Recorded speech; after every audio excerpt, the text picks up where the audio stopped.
Advocate K Sarankumar, spark സോഫ്റ്റ്വെയറിൽ നിന്നാണോ ഇപ്പോൾ ഈ പറയുന്ന ആളുകളുടെ മുഴുവൻ സർക്കാർ ജീവനക്കാരുടെ മുഴുവൻ പേര് വിവരങ്ങളും ഫോൺ നമ്പറും സംഘടിപ്പിച്ചത്?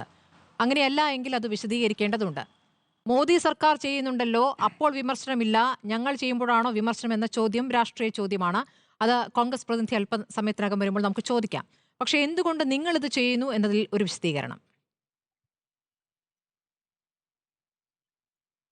ഒരു ഔദ്യോഗികമായിട്ടുള്ള മെസ്സേജ് ഔദ്യോഗികമായിട്ടുള്ള സംവിധാനത്തിലൂടെ ജനങ്ങളുമായി പങ്കിട്ടു. പ്രത്യേകിച്ച് ആ ഔദ്യോഗികമായിട്ടുള്ള മെസ്സേജിൻ്റെ ഗുണഫലം കിട്ടുന്നവരെ ആ വിവരം അറിയിക്കുന്നു. ഇത് ഡിജിറ്റൽ കേരളത്തിൽ ഇപ്പോൾ അടുത്ത കാലത്ത് എല്ലാം വിരൽത്തുമ്പിലാക്കുന്ന കൃത്യമായിട്ടുള്ള സേവനം നടപ്പാക്കിക്കൊണ്ടിരിക്കുകയാണ്. ഒറ്റ ക്ലിക്കിൽ നമുക്ക് ഒരു വ്യവസായ സംരംഭം ആരംഭിക്കാൻ പാകത്തിനുള്ള ഒരു പുതിയ സംവിധാനം വരെ നമ്മുടെ നാട്ടിൽ നടപ്പാക്കിയത് വർഷങ്ങളായി നമ്മൾ ചർച്ച ചെയ്തു. വിവാഹം കഴിക്കുന്ന ദമ്പതികൾ വിവാഹ പന്തലിൽ തന്നെ വിവാഹ സർട്ടിഫിക്കറ്റിന് ഒറ്റ ക്ലിക്ക് ഞെക്കിയാൽ അവർക്ക് സർട്ടിഫിക്കറ്റ് കിട്ടുന്ന തരത്തിൽ ഒരു സർക്കാർ ഓഫീസിലും പോകാതെ വിരൽത്തുമ്പിൽ സേവനം കിട്ടുന്നതിൻ്റെ തുടർച്ചയായി ഓരോ ദിവസവും ഡിജിറ്റൽ മേഖലയിലെ ഇടപെടലുകൾ ശക്തിപ്പെട്ട് വരികയാണ്. അപ്പം ഇന്ന് തന്നെ ഒറ്റ ക്ലിക്കിൽ സർക്കാർ സേവനം കിട്ടുന്ന നമ്മുടെ കേരളം വെബ് മൊബൈൽ ആപ്പുകൾ സജ്ജമായിട്ടുള്ള വാർത്ത ഇന്നത്തെ പത്രങ്ങളിലുണ്ട്. മുഖ്യമന്ത്രി ഉദ്ഘാടനം ചെയ്യാൻ പോകുന്നു. അങ്ങനെ എല്ലാ മേഖലകളിലും ഉണ്ടാകുന്ന നേട്ടങ്ങളുടെ ഗുണഫലങ്ങൾ ജനങ്ങൾ അനുഭവിച്ചുകൊണ്ടിരിക്കുന്നു. നിങ്ങൾക്ക് അനുവദിച്ച കഴിഞ്ഞ ബഡ്ജറ്റ് നിർദ്ദേശപ്രകാരമുള്ള DA 13%, അത് 3% ഇന്ന മാസത്തോടൊപ്പം 10% ഇന്ന മാസത്തോടൊപ്പം നിങ്ങൾക്ക് അനുവദിച്ചിരിക്കുന്നു എന്ന് ഭരണത്തലവനായിട്ടുള്ള മുഖ്യമന്ത്രിയുടെ പേരിൽ ഒരു മെസ്സേജ് അയച്ചാൽ അതിലെവിടെയാണ് ഡേറ്റ ചോർന്നത് എന്ന് മനസ്സിലാകുന്നില്ല. ഇവിടെ ഏറ്റവും ആദ്യം റേഷൻ കാർഡുമായി ബന്ധപ്പെട്ടുകൊണ്ടുള്ള ഡേറ്റ മുഴുവൻ ചോർന്നു, വിദേശത്തേക്ക് കടത്തി കോടികൾ സമ്പാദിച്ചു എന്ന് പറഞ്ഞ് മുൻ പ്രതിപക്ഷ നേതാവ് ദിവസങ്ങളോളം മാസങ്ങളോളം പത്രസമ്മേളനം നടത്തി നിരവധി ദിവസം ഇത്തരത്തിലുള്ള വൈകുന്നേരം ചർച്ചകളിൽ നമ്മൾ ഒരുമിച്ചിരുന്ന് നമുക്ക് ഓർമ്മയുണ്ട്. ആ വിവാദങ്ങൾ എവിടെ പോയി? സ്പ്ലിംഗറുമായി ബന്ധപ്പെട്ടുകൊണ്ടും എത്ര മാസങ്ങളാണ് കഴിഞ്ഞ നിയമസഭാ തെരഞ്ഞെടുപ്പിന്റെ പടിവാതിക്കൽ നിൽക്കുമ്പോൾ ഉയർത്തിയ വിവാദം കേരളത്തിൽ ചർച്ചയായത്? അവസാനം ഹൈക്കോടതി എന്താണ് പറഞ്ഞത്? ഹൈക്കോടതി പറഞ്ഞത് ഇത്തരത്തിൽ ഒരു പ്രശ്നങ്ങളുമില്ല എന്നും ഒരു നിയമ ലംഘനവും ഇല്ല എന്ന്. വ്യക്തി വിവരങ്ങളുമായി ബന്ധപ്പെട്ട് കോടതി പറഞ്ഞ കാര്യങ്ങളും ഈ പറഞ്ഞ സ്പ്രിംഗ്ലർ കേസിൽ തന്നെയാണല്ലോ പറഞ്ഞത്. അങ്ങ് പറഞ്ഞ ശരിയാണ്. രമേശ് ചെന്നിത്തല ഉയർത്തിക്കൊണ്ടുവന്ന സ്പ്രിംഗ്ലർ വിവാദം അത് കോടതിയിൽ പോയി തള്ളിപ്പോയി എന്നുള്ളത് അത് ഇടതുപക്ഷത്തിന്റെ ഒരു പ്രധാനപ്പെട്ട വാദവുമാണ്. പക്ഷേ കോടതിയിൽ നിന്ന് പറഞ്ഞ പൂർണ്ണ കാര്യങ്ങൾ കൂടി ഉൾക്കൊള്ളേണ്ടേ? ഡിജിറ്റൽ വ്യക്തിവിവര സുരക്ഷാ നിയമത്തിന്റെ ലംഘനം നടന്നിട്ടില്ല എന്ന് അങ്ങ് എങ്ങനെയാണ് ഇതിൽ വാദിക്കാനാവുക? അങ്ങ് പറഞ്ഞ ആളുകളുടെ ഡേറ്റ ചോർന്നു എന്നെങ്ങനെ പറയാനാകുമെന്ന് പറയുമ്പോൾ ആളുകളുടെ പേരുകൾ കണ്ടെത്തി, ആളുകളുടെ ഫോൺ നമ്പർ കണ്ടെത്തി അവർക്ക് സന്ദേശം അയക്കുന്നു. ഇതിലാണ് ഈ ആരോപണം ഉയരുന്നത്. ഞാനൊന്ന് ചോദിച്ചോട്ടെ, ഈ ചർച്ച തുടങ്ങിയ ബഹുമാനപ്പെട്ട സുഹൃത്തും ആങ്കർ എന്ന രൂപത്തിൽ താങ്കൾക്കും ഏത് നിയമമാണ് ലംഘിച്ചിരിക്കുന്നത്? എന്തെങ്കിലും സെൻട്രൽ ആക്ട് ആണോ, സ്റ്റേറ്റ് ആക്ട് ആണോ? ആ ആക്ടിലെ ഏത് സെക്ഷനാണ് ലംഘിച്ചിരിക്കുന്നത് എന്ന് ചൂണ്ടിക്കാണിക്കാമോ? ഒരാളിൽ നിന്നും ശേഖരിക്കുന്ന ഡേറ്റ മറ്റാവശ്യങ്ങൾക്ക് ഉപയോഗിക്കുകയാണെങ്കിൽ അയാളിൽ നിന്ന് മുൻകൂർ അനുമതി വാങ്ങണം. ഈ നമ്പറിലേക്കും പേരിലേക്കും വിവരങ്ങൾ അയക്കണമെങ്കിൽ അയാളുടെ അനുമതി വാങ്ങണം. ഇനി അങ്ങനെ പോട്ടെ, ഡു നോട്ട് ഡിസ്റ്റർബ് ആയി രജിസ്റ്റർ ചെയ്തവർക്ക് പോലും ഈ മെസ്സേജുകൾ എത്തുകയാണ്. അതെങ്ങനെയാണ് അങ്ങനെ എത്തുക? ഞാൻ ചോദിച്ചല്ലോ, ഈ രാജ്യത്ത് നിലനിൽക്കുന്ന ഏതെങ്കിലും ഒരു നിയമത്തിന്റെ ലംഘനം ഉണ്ടായിട്ടുണ്ടോ? ഏതെങ്കിലും ഒരു റൂളിന്റെ ലംഘനം ഉണ്ടായിട്ടുണ്ടോ?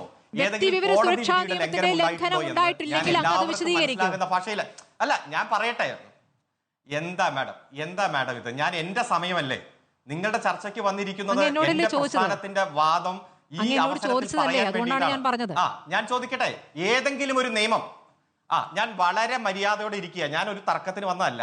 ഞാൻ ഈ ചർച്ചയുടെ സംവാദത്തിന്റെ ഭാഗമായി എന്റെ പാർട്ടിയുടെ വിഷൻ പറയാനാണ് വന്നത്. ഏത് നിയമമാണ് ലംഘിച്ചതെന്ന് താങ്കൾ പറയൂ. താങ്കൾക്ക് അറിയില്ലേ? നിയമം ലംഘിച്ചു. ഞാൻ അങ്ങോട്ട് ചോദിക്കുകയാണ് ചെയ്യുന്നത്, വ്യക്തിവിവര സുരക്ഷാ നിയമത്തിന്റെ ലംഘനമാണോ, അല്ലെങ്കിൽ അതങ്ങ് വിശദീകരിക്കൂ. ഹൈക്കോടതിയിൽ പോയിരിക്കുന്ന ഹർജിയിൽ അതാണ് പ്രധാനപ്പെട്ട വാദം. അതാണ് ഞാൻ വിശദീകരിക്കുന്നത്. ഞാൻ പറയാം, ഈ രാജ്യത്തെ ഒരു ഹർജി ആർക്കും കൊടുക്കാം. ഒരു തട്ടിക്കൂട്ട് ഹർജി കൊടുക്കാൻ ആർക്കും പറ്റില്ല. അങ്ങനെയല്ലേ സ്പ്ലിംഗറിന്റെ ഹർജി, AI ക്യാമറക്കെതിരെ ഹർജി, K-ഫോണിനെതിരെ ഹർജി, അതുപോലെ എത്രയോ ഹർജികളിൽ പറഞ്ഞ് തള്ളിയത് നമ്മുടെ മുന്നിലുണ്ടല്ലോ. രാഷ്ട്രീയ ധാർമ്മികത എന്ന് പറഞ്ഞാൽ എന്താണ് മിസ്റ്റർ? കുറച്ച് മര്യാദ കാണിക്കൂ. ഞാനൊരു വാചകം പൂർത്തീകരിക്കട്ടെ. നിങ്ങൾ ഓരോന്നിനും ഈ പുട്ടിന് പീരയിടുന്ന പോലെ ഇങ്ങോട്ട് ചോദിക്കല്ലേ. അല്ലെങ്കിൽ നിങ്ങൾ മറ്റുള്ളവരോട് ചോദിച്ചാൽ എനിക്ക് സമയം വേണ്ട. എനിക്ക് ഒരു സമയം വേണ്ട, ഞാൻ നിർത്തിയേക്കാം. പക്ഷെ ഓരോ വാചകത്തിന്റെ ഇടയിൽ 10 ചോദ്യം ചോദിക്കുന്ന രീതി നിർത്ത്. ഇവിടെ AI ക്യാമറയ്ക്കെതിരെ പോയി, ജലമെട്രോയ്ക്കെതിരെ പോയി, high speed fibre internet connection K ഫോണിനെതിരെ പോയി, സ്പ്ലിംഗറിനെതിരെ പോയി. കഴിഞ്ഞ തെരഞ്ഞെടുപ്പ് സമയത്ത് ഏറ്റവും വലിയ വിവാദ വിഷയമായി മുൻ പ്രതിപക്ഷ നേതാവ് ഉയർത്തിക്കൊണ്ടുവന്നത് റേഷൻ കടകളിൽ ഉള്ള ഡേറ്റ മുഴുവൻ എടുത്ത് LDF ഗവൺമെന്റ് വിറ്റു, കോടികൾ വാങ്ങിച്ചു എന്ന. സ്പ്ലിംഗറിന്റെ പേരിൽ ജനങ്ങളുടെ വിവരങ്ങൾ മുഴുവൻ വിറ്റു, കോടികൾ വാങ്ങിച്ചു എന്ന പേരില്ല. ഇത് ഇപ്പോൾ സർക്കാർ ജീവനക്കാർക്ക് കൊടുത്ത കൃത്യമായിട്ടുള്ള ആനുകൂല്യങ്ങളെ കുറിച്ച് ഈ കേരളത്തിന്റെ ഭരണത്തലവൻ ഒരു മെസ്സേജ് ഇട്ടിട്ട് പറയുന്നു, ഇവിടെ നിങ്ങൾക്ക് ബജറ്റിൽ പ്രഖ്യാപിച്ച ആനുകൂല്യങ്ങൾ അനുവദിച്ചിരിക്കുന്നു, ഇന്നെ ആനുകൂല്യങ്ങൾ അനുവദിച്ചിരിക്കുന്നു, അടുത്ത മാസം നിങ്ങൾക്ക് കിട്ടും എന്നുള്ള പുതിയ സംവിധാനമല്ല. നിയമത്തിന്റെ തെറ്റാണ്. കുമാർ, ഇത് തിരഞ്ഞെടുപ്പിനുള്ള പ്രചാരണ പരിപാടികളാണ് സർക്കാർ സംവിധാനം ഉപയോഗിച്ചത്. അതാണ് ഏറ്റവും പ്രധാനപ്പെട്ട ആരോപണം. നിങ്ങൾ സർക്കാർ സംവിധാനങ്ങൾ സർക്കാർ ജീവനക്കാർക്ക് DA കൊടുക്കുന്നത് ഒന്നാമത് ഔദാര്യമല്ല എങ്കിൽ, ഔദാര്യമാണെങ്കിലും ഔദാര്യമല്ല എങ്കിലും ഇത് ഈ രൂപത്തിൽ ഇങ്ങനെ മെസ്സേജായി അറിയിക്കുന്നത് ഏത് രീതിയാണ്? ഇതുവരെ ഇല്ലാത്ത രീതിയാണല്ലോ. അപ്പോൾ തിരഞ്ഞെടുപ്പ് അടുത്ത ഘട്ടത്തിൽ നിങ്ങൾ സർക്കാർ ജീവനക്കാരുടെ വിശ്വാസം നേടിയെടുക്കാൻ വേണ്ടി ചെയ്യുന്ന കാര്യം എന്നുള്ളതാണ് ഏറ്റവും പ്രധാനപ്പെട്ട ആരോപണം. അപ്പോൾ നിങ്ങളുടെ തെരഞ്ഞെടുപ്പ് പ്രചാരണ സംവിധാനമായി സർക്കാർ സംവിധാനങ്ങളെ ഉപയോഗിക്കുന്നു എന്നുള്ള ഗുരുതരമായ ആരോപണമുണ്ട് അരുൺകുമാർ. ആരോപണങ്ങൾ ഉന്നയിച്ചോട്ടെ, കാരണം UDF എന്ന് പറഞ്ഞാൽ ആരോപണം ഉന്നയിക്കാൻ വേണ്ടി മാത്രം ജീവിക്കുന്നവരാ. ഇപ്പോ 8 ജില്ലകൾ കഴിഞ്ഞ 9ാമത്തെ ജില്ലയിലേക്ക് അവരുടെ ഒരു പുതിയ ജാഥ പോകുന്നുണ്ട്. ഈ വരാൻ പോകുന്ന അല്ലെങ്കിൽ അവർ പ്രതീക്ഷിക്കുന്ന ഈ തെരഞ്ഞെടുപ്പ് നേരിടാൻ പോകുമ്പോൾ UDF ഉയർത്തിപ്പിടിക്കുന്ന ഏതെങ്കിലും ഒരു മുദ്രാവാക്യത്തെ കുറിച്ച് അവർ ഒരക്ഷരം ഉന്നയിക്കുന്നില്ല. മറിച്ചോ കഴിഞ്ഞ 10 വർഷത്തെ ഭരണ നേട്ടങ്ങളെ കുറിച്ച് ആരോപണങ്ങൾ ഉന്നയിക്കാൻ വേണ്ടിയിട്ടാണ് ജാഥ. ഞാൻ പറയട്ടെ, ഇപ്പൊ ശമ്പളം, വേതനം, സേവന വ്യവസ്ഥകൾ അടങ്ങുന്ന software spark software Kerala finance ഡിപ്പാർട്ട്മെന്റിന്റെ കീഴിലുള്ളതാണ്. അതിന്റെ ബാക്ക് കൃത്യമായി അത് കൈകാര്യം ചെയ്യുന്നത് കേരള IT മിഷനാണ്. ഈ IT മിഷനാണ് ഈ മെസ്സേജ് അയച്ചിരിക്കുന്നത്. ഇവിടെ ഒരു നിയമമുണ്ട്, DPDP digital personal data protection act 2023. അതിന് റൂള് വന്നിട്ടില്ല. കാരണം 2027 5 വർഷത്തിനുള്ളിൽ അതിന് റൂള് വന്നാൽ മതി. അപ്പൊ അതുകൊണ്ട് തന്നെ ആക്ട് നിലവിൽ വന്നിട്ടില്ല. പക്ഷെ എന്നിരുന്നാലും പാർലമെന്റ് പാസ്സാക്കി. ആ ആക്ടിന്റെ സെക്ഷൻ B ഉണ്ട്, സെക്ഷൻ 7B. ആ സെക്ഷൻ 7B പറയുന്നത്, for the state and any of the instrumentalities to provide or issue to the data principle such subsidy, benefit, service, certificate, license or permit as case may be prescribed. ഇതുമായി ബന്ധപ്പെട്ടുകൊണ്ടുള്ളവർക്ക് ഏതെങ്കിലും തരത്തിൽ ഗവൺമെന്റിന്റെ സബ്സിഡിയോ ബെനിഫിറ്റോ സർവീസോ സർട്ടിഫിക്കറ്റോ ലൈസൻസോ പെർമിറ്റോ ഉണ്ടെങ്കിൽ അത് information അവരെ അറിയിക്കാൻ ഒരു തരത്തിലുള്ള ഡേറ്റ മോഷണമോ ഡേറ്റ തട്ടിക്കൊണ്ടു പോകലോ ഒന്നുമില്ല. ഇപ്പൊ ഇന്ന് എന്റെ മൊബൈലിലേക്ക് ഈ ചർച്ച തുടങ്ങുന്നതിന് 1 മണിക്കൂർ മുമ്പ് റിസർവ് ബാങ്ക് ഓഫ് ഇന്ത്യയുടെ ഒരു മെസ്സേജ്, ഏത് ബാങ്കുമായി ബന്ധപ്പെട്ടുള്ള എന്തോ വിവരം, എന്നെ ബാധിക്കുന്ന കാര്യമല്ല, പല വിവരങ്ങൾ, അത് ബാങ്കിങ് മേഖലയിൽ നിന്ന്, ഇൻഷുറൻസ് മേഖലയിൽ നിന്ന്, ആരോഗ്യ മേഖലയിൽ നിന്ന്, പ്രധാനമന്ത്രി തന്നെ ഗവൺമെന്റിന്റെ സേവനവുമായി ബന്ധപ്പെട്ടുകൊണ്ട് എത്രയോ മെസ്സേജുകൾ നമുക്ക് വരുന്നു. അത് ഇൻഫർമേഷൻ ആണ്. വേണമെങ്കിൽ സ്വീകരിക്കാം, കണ്ടില്ലെങ്കിൽ കണ്ടില്ലെന്ന് നടിക്കാം. ആ ഇൻഫർമേഷൻ നന്നായി പ്രയോജനപ്പെടുത്തുന്നവർക്ക് പ്രയോജനപ്പെടുത്താം.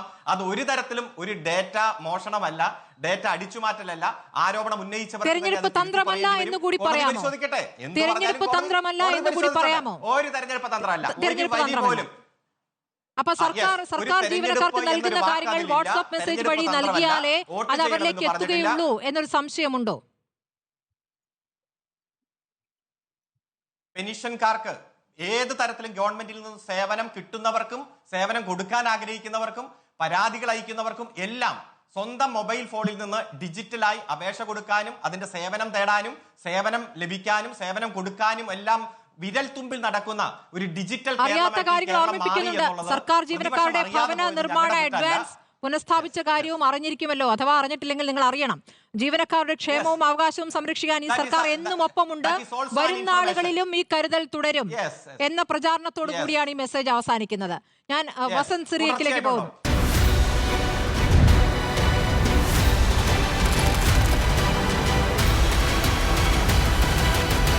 ഡിബേറ്റ് വിത്ത് സ്മൃതി പരുത്തിക്കാട്.